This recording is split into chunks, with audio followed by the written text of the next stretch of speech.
Hey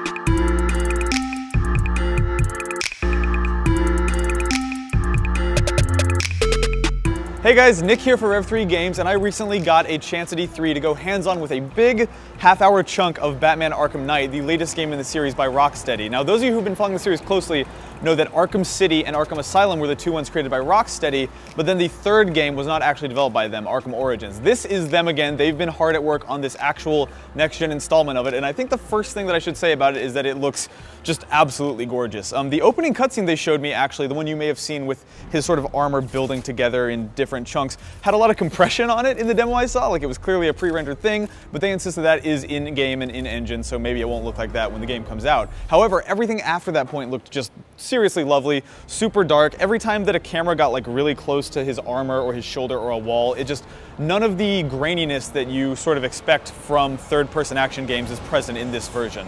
So the major change that they're touting in Arkham Knight is that there is the Batmobile, and if you had asked me whether or not they should put a Batmobile in the Arkham games, I probably would have told you no, and I kind of still stand by that position. I think that what they have done a good job of is making it unobtrusive. I think it is a bad idea executed well. So the Batmobile is really, really easy to use. The tank control stuff that you can do by holding one of the triggers lets you strafe and move like an actual third-person action game, which makes it a lot less of a pain in the ass. You can also always hit L1 at any time to hop right into the Batmobile.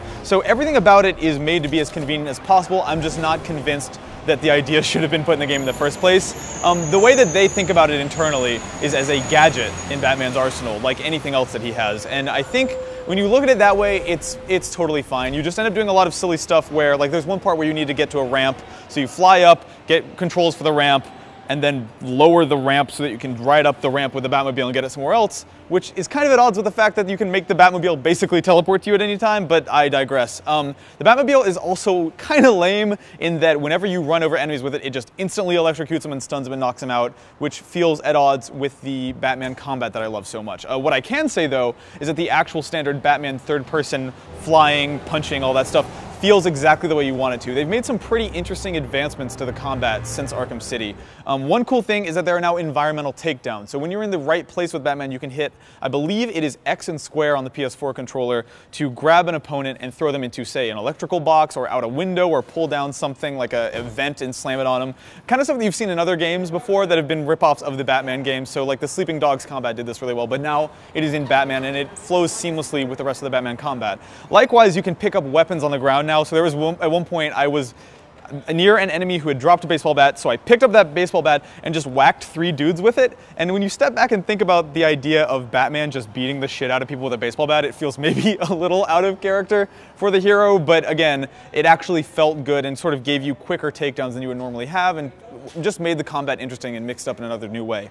One other thing they do is that when you are in a position to do a takedown, say under a grate or above opponents, there's a new thing called a fear takedown, and how this works is you charge it up by getting traditional stealth takedowns, and you can chain these attacks together. So let's say there are 3 enemies standing in close proximity of each other and you have a fear takedown available. You swoop down on one of them, take him out, the game goes into super slow motion and you pan the camera to the next one, press square again to chain it into that guy, press square again to chain it into the third guy, all in slow motion, so you just took out 3 dudes really, really quickly. It almost, I think I said this before, but it almost reminds me of the mark and execute system from Splinter Cell, but it's a little bit more involved than that. It's a little bit less press button to kill dudes and a little bit more active. Like, you can flub it up if you're not careful.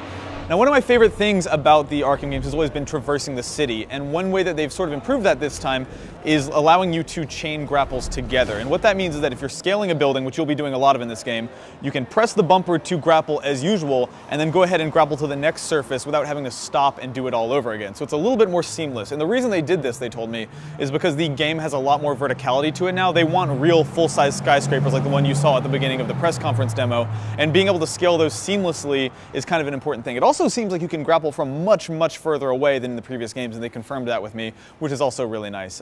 Speaking of the city itself, Gotham is apparently 5 times larger than the Gotham you saw in Arkham City here, which isn't inherently a good thing. I don't necessarily always buy that bigger is better, but the world is just gorgeous and sprawling, and as long as they fill it with enough content and make it feel like a city, which I don't think Arkham City ever really did, I'm in. Lastly, I feel like I should talk about the Batmobile combat. Now, when you are in the battle mode as the Batmobile, you have this strafing ability that I mentioned earlier, where the wheels basically turn sideways and allow you to control it like a tank, I guess, is the closest comparison.